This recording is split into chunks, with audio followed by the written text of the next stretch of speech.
Hi, Janeites, and welcome to episode 5 of the What the Austen podcast. I'm joined by Caily from Half Agony, Half Hope. Again, hi, Caily. Hi, Izzy. You're back. You're back for another go. So, Caily's been on before, so we won't do introductions. If you want to hear more about Caily's Instagram page and how she got into Austen originally, head over to episode 2. It's all on there. It's definitely worth a listen, that episode as well. It's all about Colonel Brandon. Definitely head over to episode 2. Today's episode is dedicated to Awkward Austen August, which is just a fun thing me and Caily ran last year. And now I suppose we're making it annual. So how would you describe Awkward Austen August, Caily? Well, that's one of my favorite collabs that I've done with you. Basically, it started with us just talking about the most awkward scenes from each of the books and then finding clips in the different adaptations and posting them. And yeah, I would just say, especially with Pride and Prejudice, but in all the books, there are just so many awkward characters that we just love laughing about. It's so true. And what's so funny is that was only like a few months into both of us starting our bookstagrams as well. So we were like real quick with that, just right on in there. Yeah, we had memes, different video clips. And I would say we posted these awkward scenes every single day during August. Right. Oh my gosh. So this episode is coming out kind of midway through August. So happy August, everyone. And we all month we're going to be posting kind of funny clips, awkward scenes. We run some like polls about what other people think's awkward, that kind of thing. And so that'll all be on our Instagram pages, which I'll link at the bottom of this episode. So yeah, you should definitely come and check us out on there. Today we're just going to have chat about the kind of scenes that we think are awkward, the characters we think are awkward, and just have a good laugh about it. So we were going to start with Pride and Prejudice, right? Our favorite all time. Actually, he was the winner, wasn't he? Who like the most awkward character, and that's Mr. Collins. I remember we were deciding whether it was Mr. Collins or Mary, and we definitely ended up on Mr. Collins. So yeah, I think he's an excellent place to start. Yeah, 100%. So I think one of my favorite scenes with Mr. Collins makes me cringe so much is in the 1995 version when he's at the dance and, he does that little prancing move and it's like, do, do, do, do, do, and he's like prancing away. And then he does like the dance wrong. And Elizabeth's like, other way, Mr. Collins. Other way, Mr. Collins. And then he bumps into someone, I swear. It's just hilarious. He slams into this woman, and one part that they add in the adaptation that's not in the book is Mr. Darcy sees the whole thing and smiles at Elizabeth, and then she just glares at him. Love that part of the 1995 adaptation. That's so funny. Mr. Collins is just especially bumbling in that one. Yes, I actually think he might be my favorite Mr. Collins just because he is like so weird. Like he carries around a cloth all the time. Is constantly like drying his sweat down because he's like, I don't know, like freaking out constantly. I don't know if he's got like some serious like social anxiety or what. Oh my gosh, in particular is that scene where he catches Lydia getting dressed. Oh, yeah. He's singing to himself in the hallway. He's like, and Lydia comes out and he's horrified and he walks down the steps and then he hears Lydia and Kitty laughing hysterically. Oh my gosh. They do such a great job with Mr. Collins in the 1995 version. I swear that's just before he goes to the ball as well. Like that's just a bad 24 hours for him for being an awkward person. Oh my gosh, I actually have the scene where Elizabeth is really annoyed by Mr. Collins following her around. It says, she was teased by Mr. Collins, who continued most perseveringly at her side, and though he could not prevail with her to dance with him again, put it out of her power to dance with others. In vain did she entreat him to stand up with someone else and offer to introduce him to any young lady in the room. He assured her that as to dancing, he was perfectly indifferent to it, that his chief object was by delicate attentions to recommend himself to her, and that he should therefore make a point of remaining close to her the whole evening. Imagine if someone said that to you. Honestly, I think I'd run away. That is the most terrifying. I'd be like, oh, I don't think I could stand somebody saying things like that to me, or even somebody like Mr. Collins just creeping around me constantly. Like, I think there's a scene in the 2005 one where Elizabeth's literally hiding, and that would be me. I would hide. Also, the 2005 one of the creepiest parts is where he just comes up to her with the flower and stares intensely at her.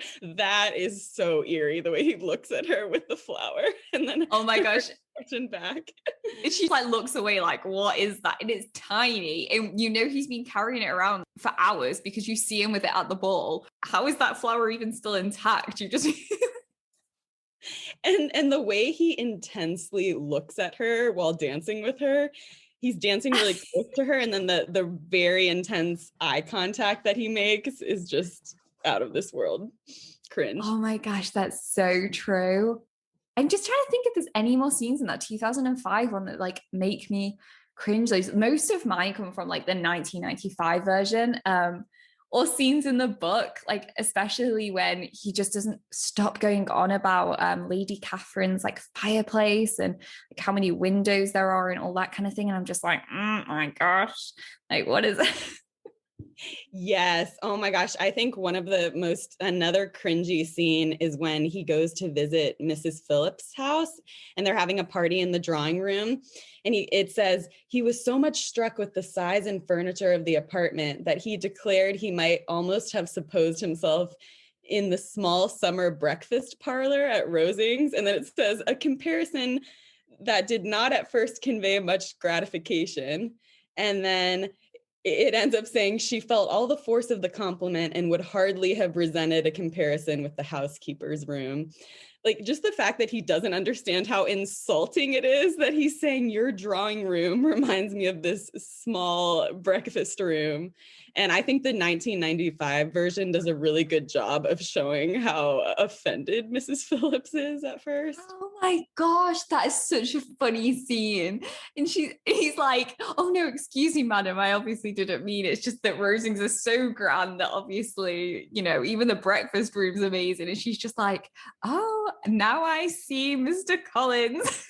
I know, she goes, now I understand. That's my attempt at a British accent, by the way. What a charming apartment you have here, Mrs. Phillips.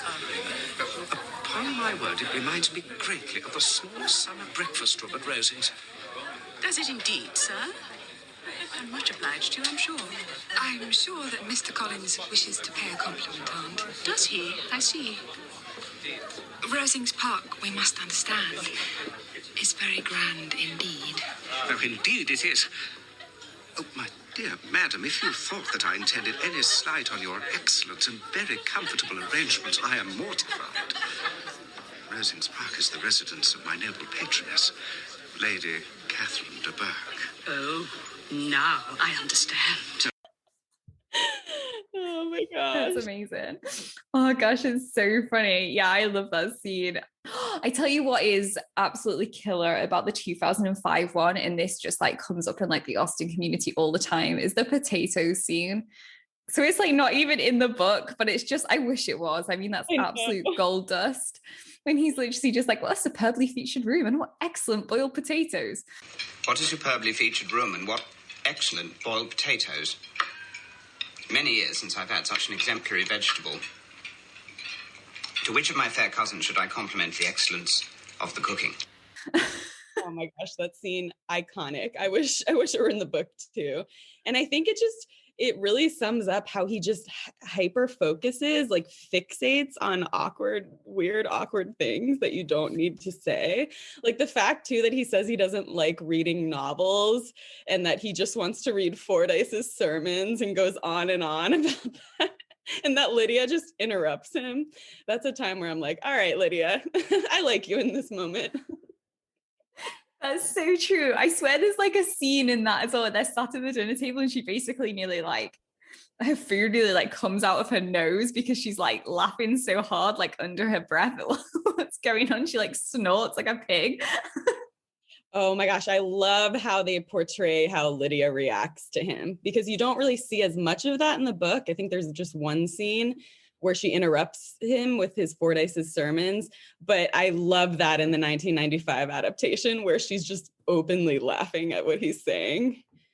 And also Mr. Bennet's reaction to Mr. Collins too, how he kind of instigates him, and the fact that Mr. Collins has no social skills. He has no idea that Mr. Bennet is being sarcastic. Like, oh my gosh, one of the scenes where Mr. Collins says that he pays ladies delicate compliments, and Mr. Bennet is egging him on, and he basically says that he rehearses compliments and doesn't get that that's super awkward. Oh yeah, here it is. I'm happy on every occasion to offer those delicate compliments which are always acceptable to ladies. These are the kind of little things which please her ladyship, and it is a sort of attention which I conceive myself peculiarly bound to pay. And then Mr. Bennet responds, you judge very properly. And Mr. Collins has no idea he's being sarcastic. And then Mr. Bennet says, and it is happy for you that you possess the talent of flattering with delicacy.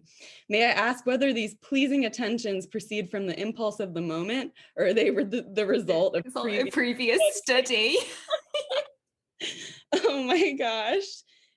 Yeah, and then he says, sometimes I assume myself with suggesting and arranging such little elegant compliments as may be adapted to ordinary occasions.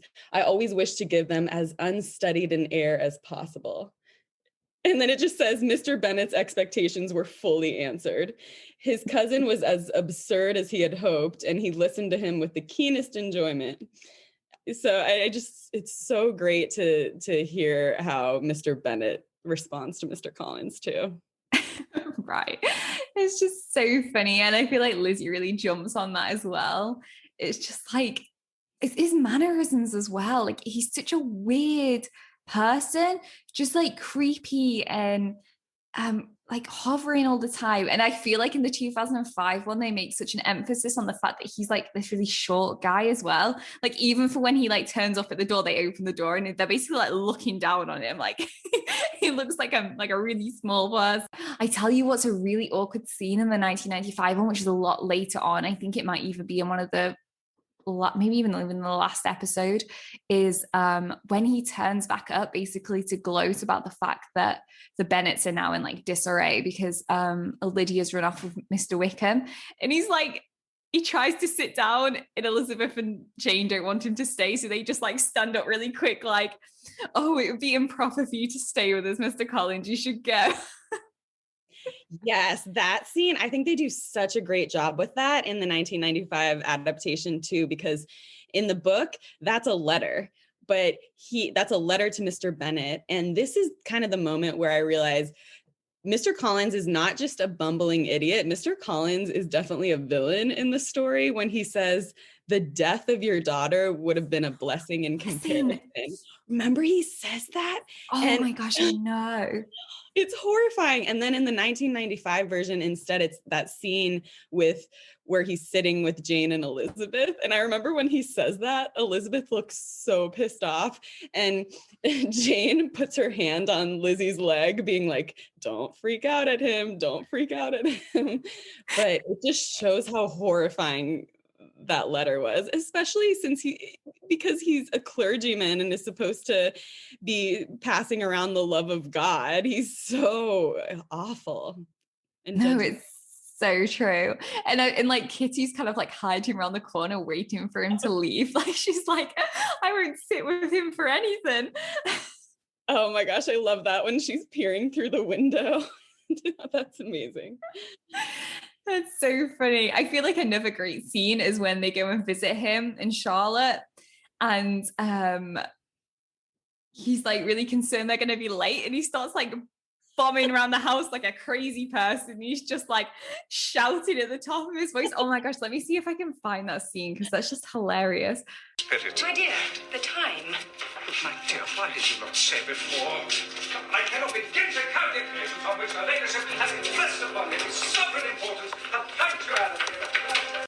That scene is incredible. He's just screaming at the top of his lungs, and poor Lizzie doesn't feel well because she's just had that talk with Colonel Fitzwilliam, and finds out about what Darcy did to Jane. So she's not feeling well, and you can tell she just doesn't feel good. And Mr. Collins is screaming in the background. And oh my gosh, don't even. It's so funny.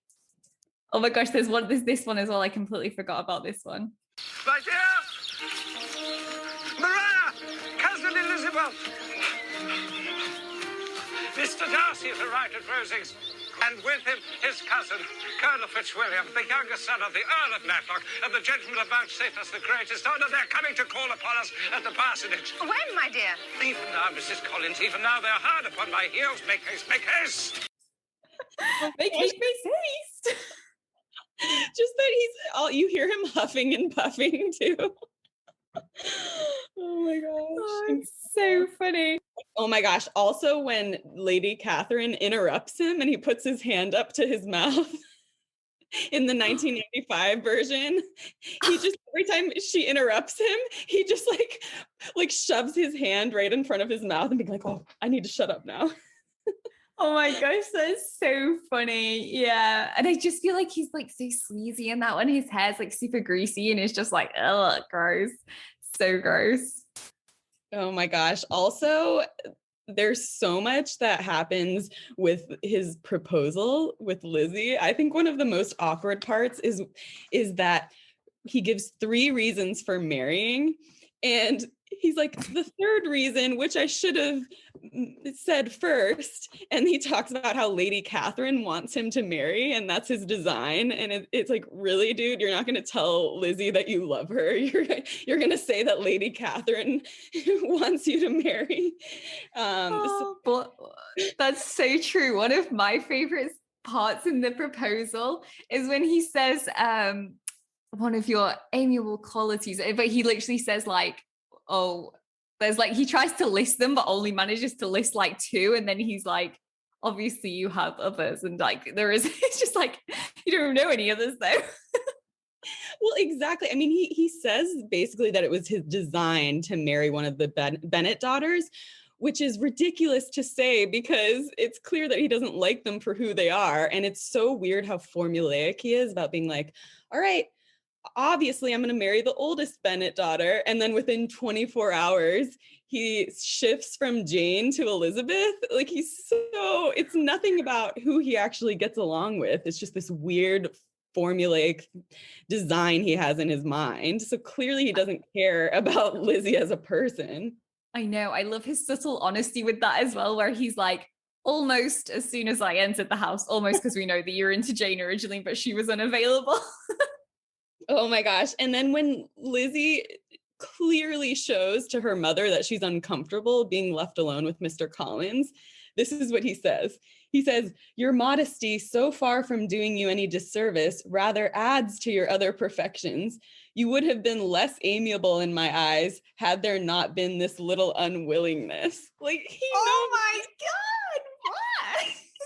Oh my gosh, he knows that she's not into it, but he's like, oh yeah, this is usual. Oh my gosh. Oh my gosh, yeah. I feel like in the 2005 one, they do that quite well because he's just there like basically when she's like, no, he basically tries to compose himself and he's like, I know that this is like usual for young ladies to refuse a man the first time. It's just so similar to that Mr. Elton one. Like, what if with clergy and not like getting the point? Like, no's no. Oh, I know. Yeah, it said, I am not now to learn that it is usual with young ladies to reject the addresses of the man whom they secretly mean to accept when he first applies for their favor, and that sometimes the refusal is repeated a second or even a third time.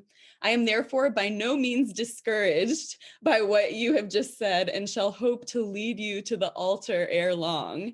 And then she super rejects him again. And I love in the 1995 version where he just responds with, you are universally charming. She basically runs off. Oh my God. Can you imagine just like having a conversation with someone who just would not just does not understand what you're saying to them. You're literally just like, I said no, but for whatever reason, you keep thinking I'm saying yes. Like, I feel like Pride and Prejudice is an advocate for a second proposal, obviously with Darcy. But if you've got to propose to someone 3 times, I think no's no. I don't think it's going to work out. It just, yeah. I mean, when Elizabeth rejected Darcy, Darcy knew right away, but it's just, she's so clear with Mr. Collins too. And he just is not picking up on it. And oh my gosh. And it is the most glorious moment when Mrs. Bennet is trying to appeal to Mr. Bennet to like get Lizzie to marry Mr. Collins. And he goes, an unhappy alternative is before you, Elizabeth. From this day, you must be a stranger to one of your parents. Your mother will never see you again if you do not marry Mr. Collins, and I will never see you again if you do. That's just so incredible. I love that. I love the scene in the 2005 film when she goes chasing after Lizzie and she's like, Lizzie! I love that scene too. And there's like geese running everywhere. And oh, that's so well done. Oh my gosh. And one more thing about Mr. Collins is I love this in the book, and I know he says it in the 1995 version too. But when Lizzie's on her way to meet Lady Catherine for the first time, she doesn't even ask him, but he unsolicited goes, "Do not be uneasy about your apparel." Like basically being like, you're underdressed, but Lady Catherine will overlook it. Do you remember that? He insults her clothing. And oh my, yeah, he's like, oh, she's never been opposed to the modest or something like that. And it's just like, Elizabeth's just there like, thanks, Mr. Collins. Yeah. Like, she just kind of like glares at him. Do not make yourself uneasy, my dear cousin, about your apparel. Lady Catherine is far from requiring that elegance of dress in us which becomes herself and her daughter. She will not think the worse of you for being simply dressed. She likes to have the distinction of rank preserved. Thank you, Mr. Collins. That is a great comfort. So funny. oh my gosh, another that's just reminded me as well of the closet scene when he's I love that. Shelves in the closet. Happy thought indeed. Oh my gosh, I'll pop a clip of that in because that is just absolute gold dust. I love that scene so much.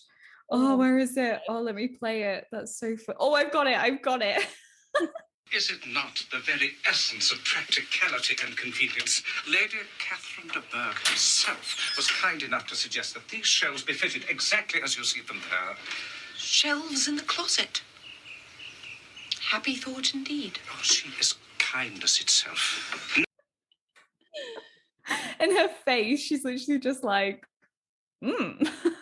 Jennifer L is one of my favorite parts of Jennifer L's acting is the way that she looks at Mr. Collins and reacts to him is just so spot on. I can't pick up on sarcasm at all.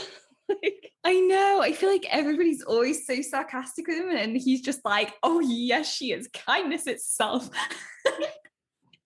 That Collins is so good at coming across super pompous the way he speaks. Oh my gosh, incredible! There's just so many Mr. Collins scenes. Like I feel like we could spend forever on Mr. Collins, and he was the winner last year. We'll probably do another poll this year to see who the awkward winner is. But I've got a feeling it probably will be Mr. Collins again because he nails it at being awkward. Yeah, he's hard to beat, but close up there is Mary as well. Oh what's your favorite Mary scene? I feel like my favorite Mary scene is when everybody wants her to stop singing. She doesn't realize it, and she starts singing.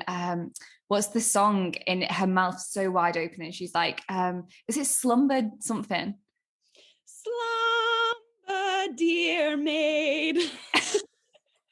Rain bells will cover thee. It's called Slumber, Dear Maid. Oh my God, that was gold. And she goes, Slumber, dear maid. And then Mr. Bennet gets up to stop her. And because she's trying to sing a second song, she's like, my mother bids me. Oh, Gosh, Oh the my God. 1995 version nails the Mary singing scene. It's so incredible seeing everyone's reaction to her. Oh my gosh, Miss Bingley's reaction when she just like starts playing Miss Bingley's just like, she's just like mortified, like, who is she to perform in my house? Oh my gosh. I love how confident Mary is as well. Like, Mary's just not that great at all at singing, but she just goes for it. She's like shameless. She's like, hell yeah, this is my area. Gonna do it. Exactly. I think that's probably in a nutshell the most awkward thing about Mary is she knows that she's not as attractive as her sisters and she's more introverted. So she goes, okay, I can't compete with them in this way. So I'm going to be an intellectual and a musician. But then she doesn't have any talent for music. That's what's super awkward. And she also doesn't have discernment. Like I remember she hears Mr. Collins' initial letter and Lizzie, who's so discerning right away, goes, oh, he must be an oddity. But Mary says something about, oh, I think the letter was really well written. And so she's not really a good judge of character. But then she always has all of these quotes that she shares, words of wisdom with the family. And I think I think one of the most awkward parts ever is when after Lydia has eloped with Wickham and the family's trying to heal and stay calm, and Mary just, oh my gosh, there are two parts that are so cringe from chapter 47. It says, as for Mary, she was mistress enough of herself to whisper to Elizabeth with a countenance of grave reflection soon after they were seated at the table, this is a most unfortunate affair and will probably be much talked of, but we must stem the tide of malice and pour into the wounded bosoms of each other the balm of sisterly consolation. And they don't do this in the book, but I love in the 1995 adaptation where people are looking at her in horror and then Elizabeth just goes, yes, thank you, Mary, aka shut up, Mary. That's so true. I swear she does it quite a lot when Mr. and Mrs. Gardiner are there as well. She just comes out with like weird phrases. And Mrs. Gardiner at one point is just like, Mary, this is hardly helpful. I love that scene. Oh my gosh, she also says, unhappy as the event must be for Lydia, we must draw from it this useful lesson that loss of virtue in a female is irretrievable, that one false step involves her endless ruin. Like, she's such a Debbie Downer. And yeah, my favorite description of Mary is toward the beginning where Jane writes, Mary wished to say something sensible, but knew not how. That just sums her up. Yeah.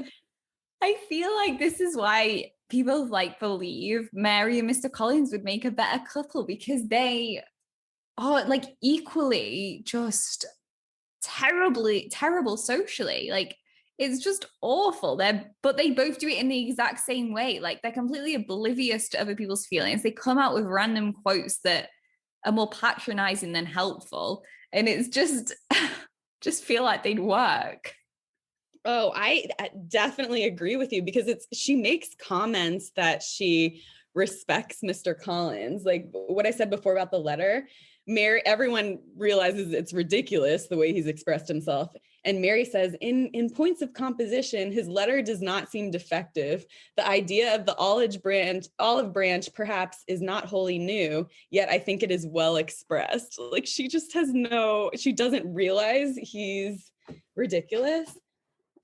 Honestly, I don't know where she pulls half of this stuff from. It's hilarious.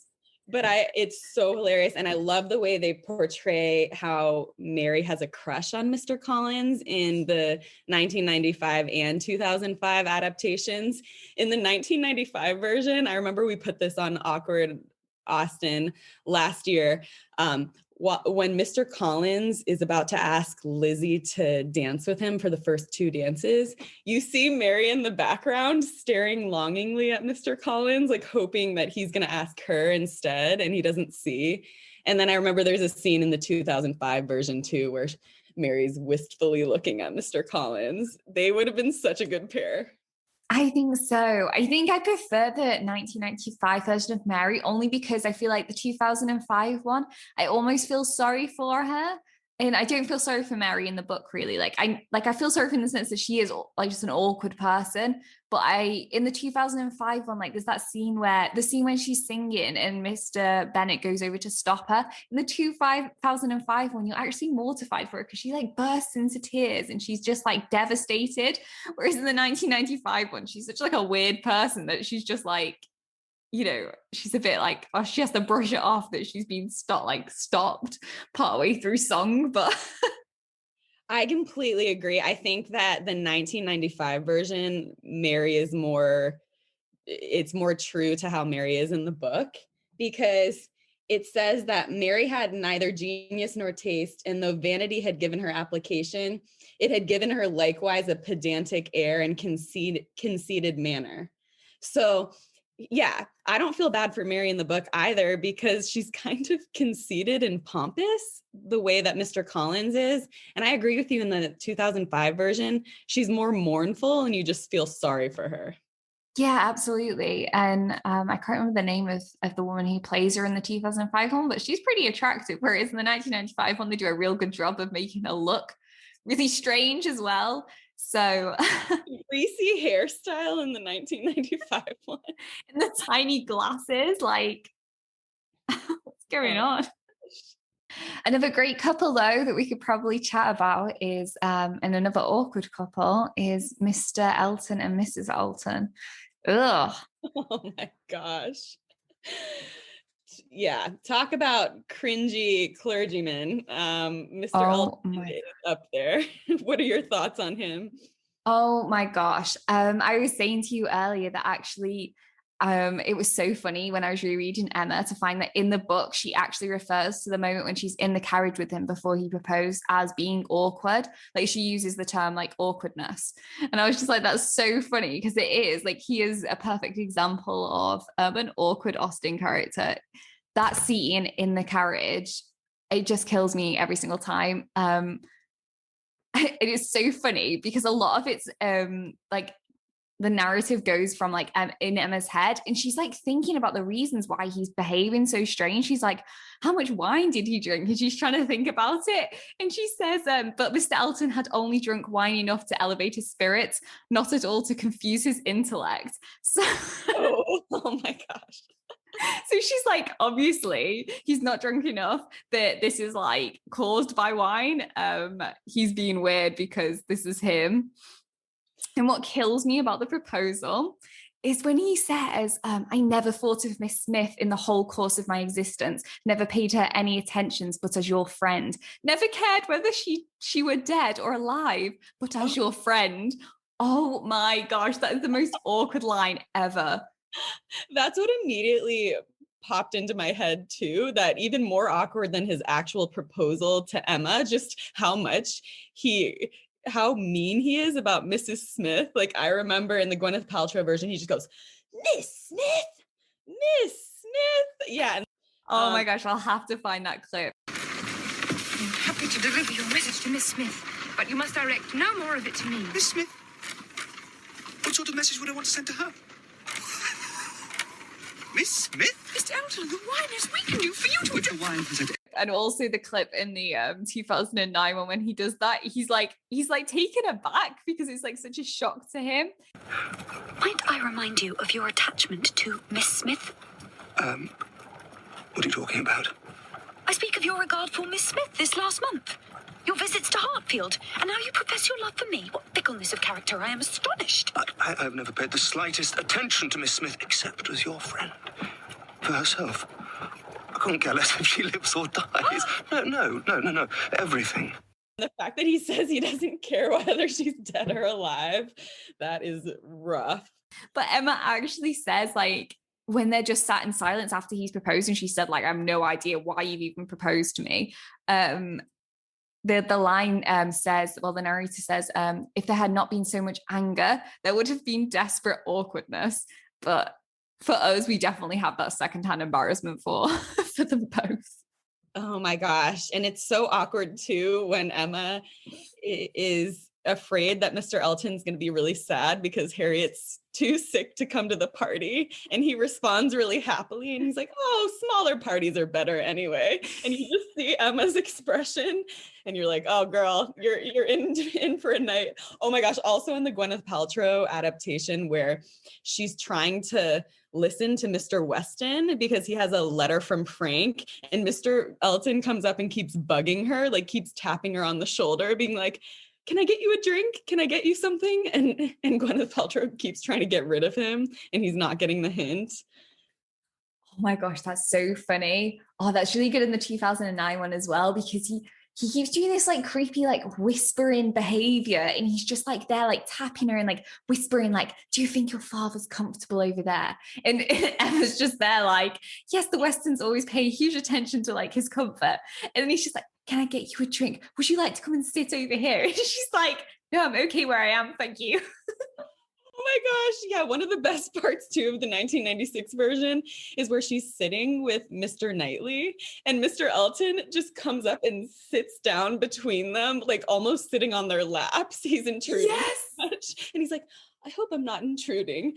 And Jeremy just goes, like, shakes his head, like, no, not at all. But the way he's smiling and like looking at them out of the corner of his eye, that is just priceless. That is one of my favorite parts.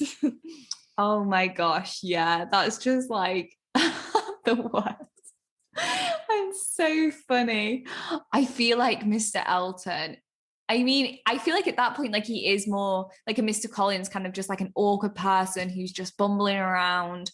Mr. Elton's much more arrogant than Mr. Collins, I'd say. But once he marries Mrs. Elton, he goes more mean, to be honest with you.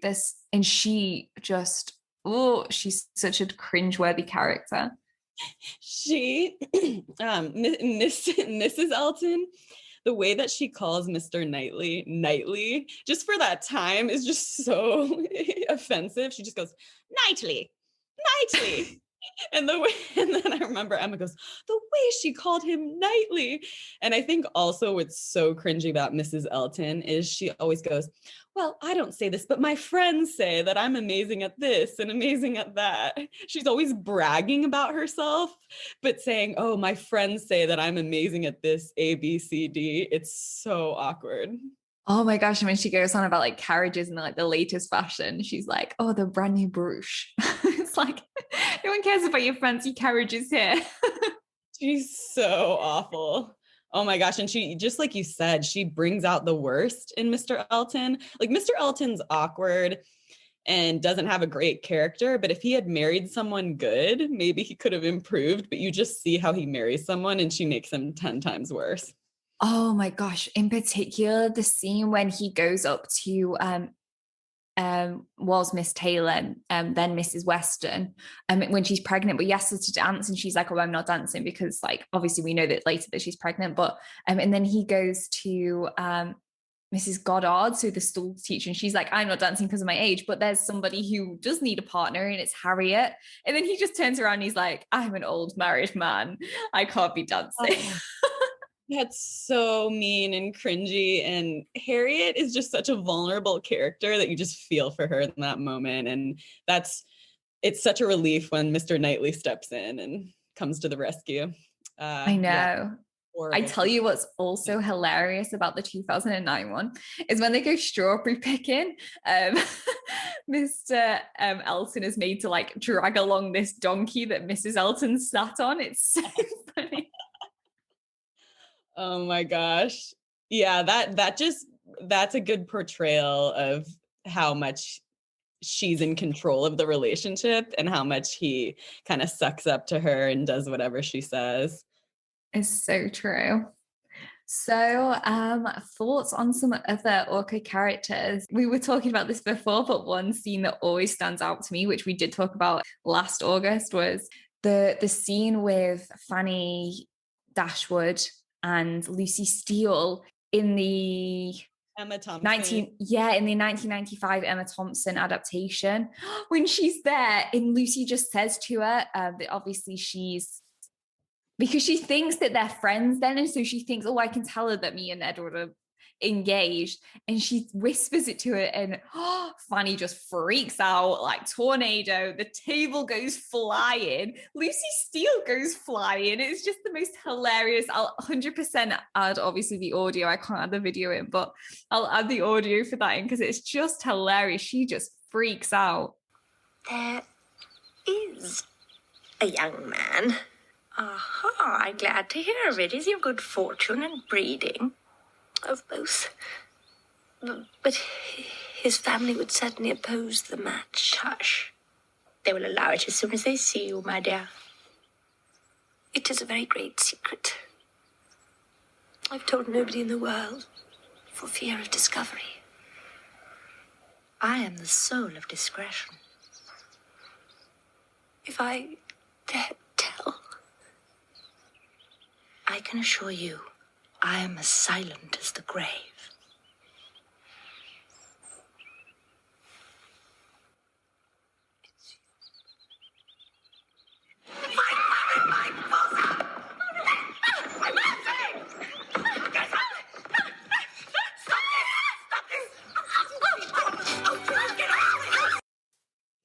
Oh my gosh, that scene is incredible, especially because Fanny has just said, "Oh, anyone would be lucky to have you, Lucy. It doesn't matter that you don't have money." That was kind of the gist.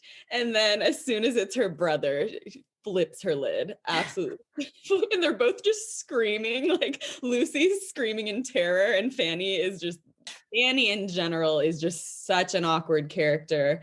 Especially when John Dashwood, it's his father's dying wish that John take care of his sisters, and he means to, and there it goes on for pages about how he means to really help them out and give them a good sum of money, and then Fanny just talks him out of it and keeps making the amount less and less until he basically gives them nothing and doesn't even help them with their move.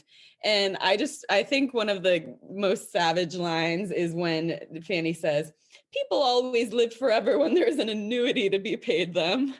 Because he had talked about the annuity, and she's like, "Oh, I'm afraid Mrs. Dashwood's gonna live forever."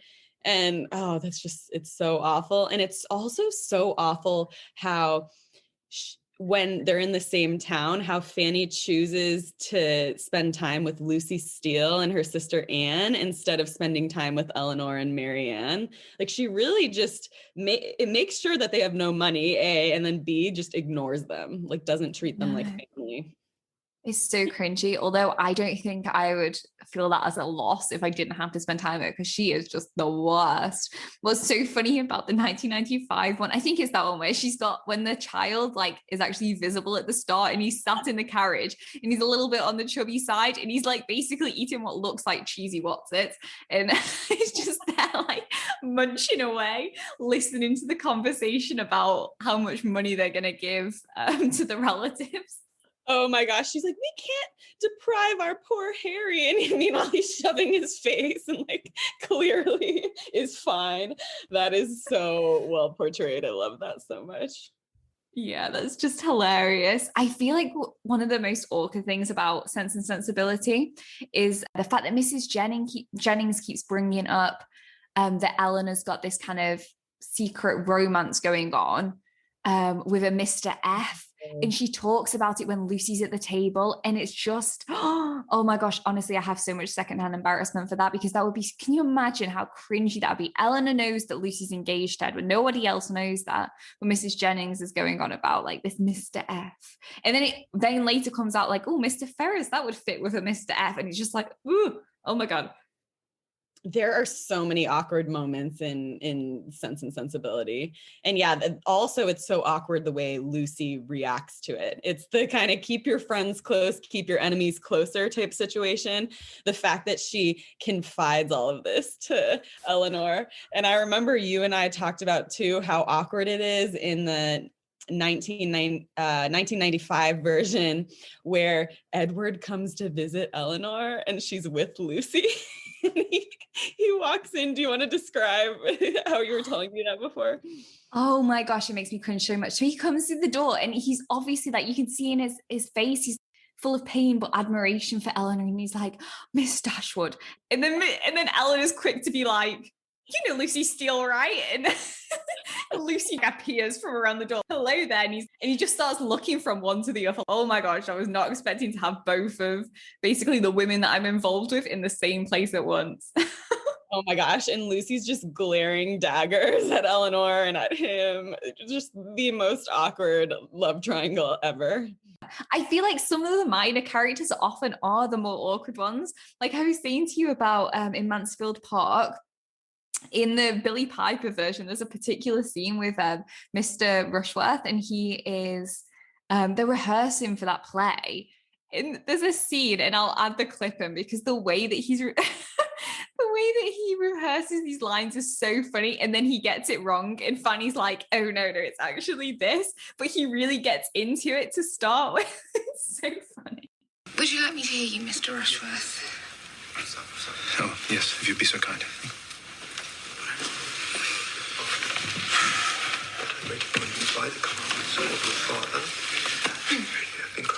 What does the Baron accuse me of? Nothing he himself is not guilty of. But I shall make short work. Light. Oh my god. Honestly, I just think that's hilarious.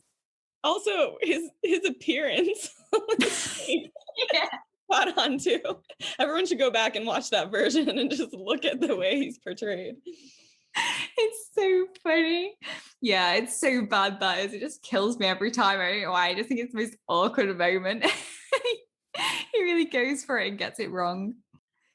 Oh dear. So, other awkward characters you want to talk about? Oh boy, I would say I recently reread Persuasion, and Anne's entire immediately Immediately. Apparently I can't say immediate. Each character in their own way. I would say one of the most awkward characters is Sir Walter Elliot. The fact that the book opens with him being too bored to read any novels, but what he likes to read is just their family history over and over again.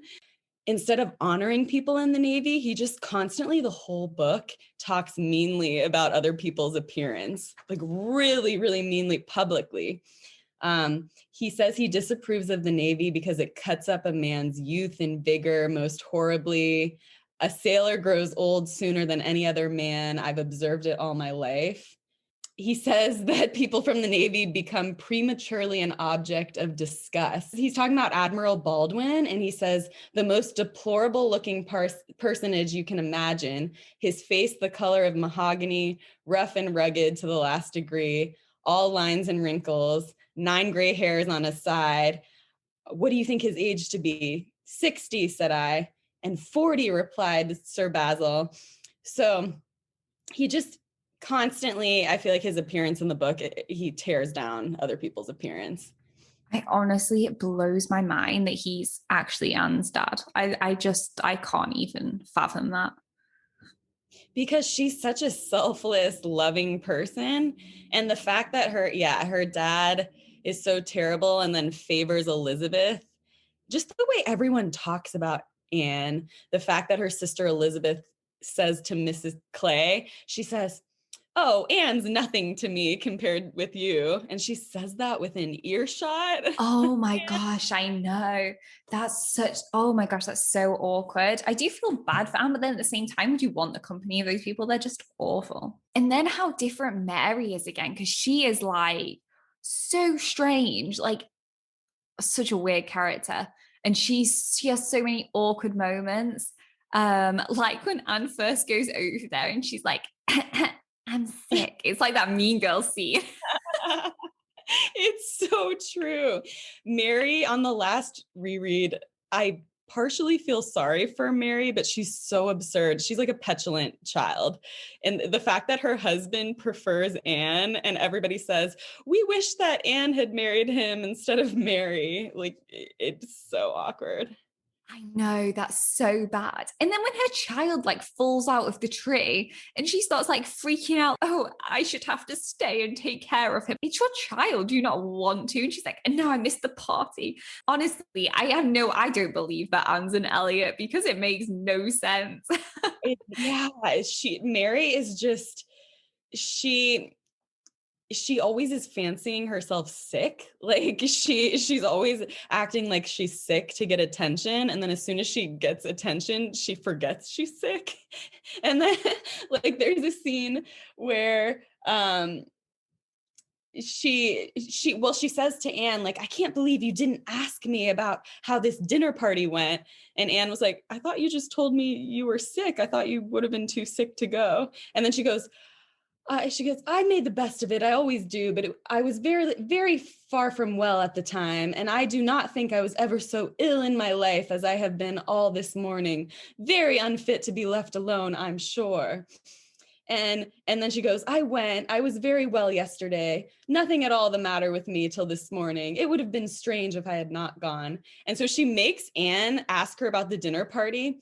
And then she's super negative about it. She just goes, nothing remarkable. One always knows beforehand what the dinner will be and who will be there. And it's so very uncomfortable not having a carriage of one's own. Mr. and Mrs. Musgrove took me, and we were so crowded. They're both so very large and take up so much room. And Mr. Musgrove always sits forward. So there was I, crowded in the back seat with Henrietta and Louisa. And I think it's very likely that my illness today may be owning to it. So she's just always so negative. She's just so dramatic. Like she gets stressed out. She feels like she doesn't get enough attention. So then she gets really hysterical and acts like she's sick. But then she gets jealous when other people get privileges that she doesn't get. Like when they choose Anne to take care of Louisa, she's offended that they didn't trust her with that, but she never would have been able to take care of Louisa because she is not calm, cool, and collected in a crisis. But also, had they asked her first, she probably would have said no, like she did about her own child. So my kind of last thoughts of things that I want to pick up on is I was saying to you earlier how funny it is how many awkward scenes there are where people are wandering around somebody else's house. So the one that comes to mind for me is, well, there's two actually. One of them is in Northanger Abbey, when Catherine Morland's just walking around Northanger, and she thinks that General Tilney's like killed his wife in the past, and she's like trying to find evidence of that, and she wants to see Henry's mother's room, and she's just creeping around, and then she bumps into Henry, and it's so awkward, and then she kind of puts her feelers out there for what she's thinking, and he like freaks out, obviously, because I mean it's a bit rude to like accuse your father of that, even though his father isn't that nice. So he kind of freaks out. And then they have to part. Walking down the gallery together, it says they had reached the end of the gallery, and with tears of shame, she ran off to her own room. And this is like, I feel like this is one of the most awkward scenes in Northanger Abbey, where she's just, when he basically catches her out, and she's just mortified. And then I think in like Pride and Prejudice is that similar scene when Elizabeth's in Pemberley and Darcy catches her there. I'm just like, don't walk around, your potential lover's house, because if they catch you, it's awkward. Well, he's just proposed and she said no. And then she shows up at his house. I agree. The strange exploring people's houses when you're not really invited to is extremely awkward. Honestly, so bad. I think that's hilarious. I think the 2005 Pride and Prejudice does that really well.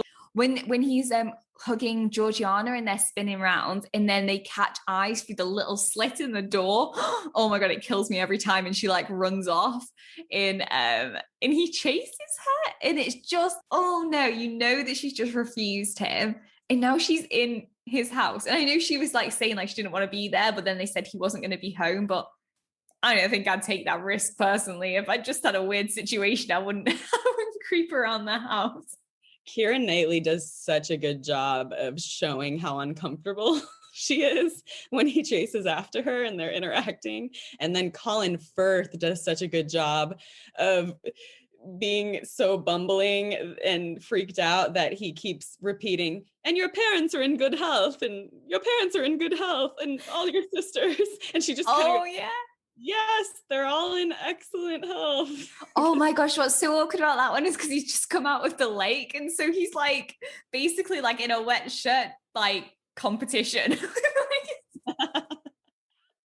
Oh, that's right. What an addition. That lake jumping scene. Oh my gosh. Like again, that should definitely, I wish that was in the books because I love that scene so much. It's so funny. Although I feel like people always think when they go and visit the houses that it's in like the lake, but actually it's not. He jumps in like basically a pond because if you look at the scene, it's all like mossy and there's like fish in it and all sorts. It looks pretty gross, actually. You're right. It does look so grody. I remember thinking that when he jumps in. I'm like, whoa, you must be in a really bad place.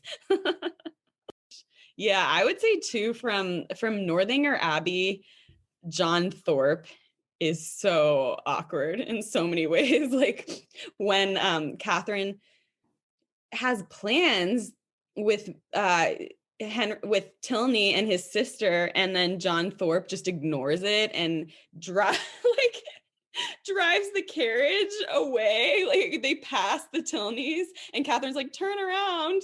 And he just goes, no, and then keeps driving her. And she's so angry with him. And he just ignores it. Oh my gosh. And he's like, oh, we can't stop now. And it's so awkward because Henry and his sister like turn around and like looking at them like, isn't that Catherine? And isn't she supposed to be meeting us? That makes me cringe so much.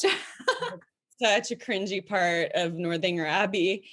Yeah. And also just that John Thorpe feels entitled to marrying Catherine, and he kind of hints at a proposal and then tells people that he's proposed to Catherine. And she's like, what is he talking about? He didn't propose to me. Like there's this misunderstanding because what he hinted to her, he misinterpreted as a proposal. And Catherine's just so affronted by that. Oh my gosh, I know that honestly. Oh, John Thorpe honestly makes me feel slightly sick. I'm sorry. He really freaks me out. I don't know what it is about him. I just think it's just him in general. Like things like that, like going around telling everybody they're like engaged when they're not. That's just, oh, gross. Why are you doing that? Or the fact that he keeps going around and spreading misinformation. Like you said, he'll be like, oh, yeah, she's got this grand fortune, which is why she's invited to Northanger in the first place. Because then she's basically Henry's dad's fortune hunter and is like wants to marry her. He's such a bad combination of things, like awkward, pompous, can't read social cues, a bragger. So yeah, I would say a lot of when I read Austen, a lot of the awkwardness is playful and fun. Like it's so fun to, read about Mary's awkward moments, but reading about John Thorpe's awkward moments is just so cringy. Just last thing, just Anne de Berg in general. It's just awkward. Just that oh my she's gosh, there and described as sickly and cross. But he's supposed to be betrothed to Darcy in the eyes of her mother. Just that whole scenario. Wanted to put that out there as very awkward. oh my gosh, when she's always like sniffling and she's got like a little tissue and she's just like patting her nose and everybody talks about her while she's there. And it's just so awkward. Everyone's just like when Lady Catherine's like, Anne would have been a great proficient like on the piano if her health would have allowed her. And she's literally sat there just like with her hanky, just like I also love when Lizzie is just like, yes, she looks sickly and cross. She will make him a proper wife. And then we're like, who, Lizzie? Yeah, that scene's amazing. I love that. Yeah, so we had to add her in as an awkward character. No, 100%. That's so funny.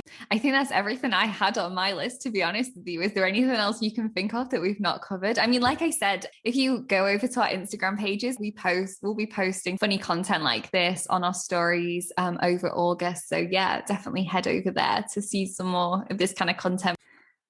So like always, I'll add your info underneath this episode, but it's been fun and you'll of course be on with me again for some other episodes.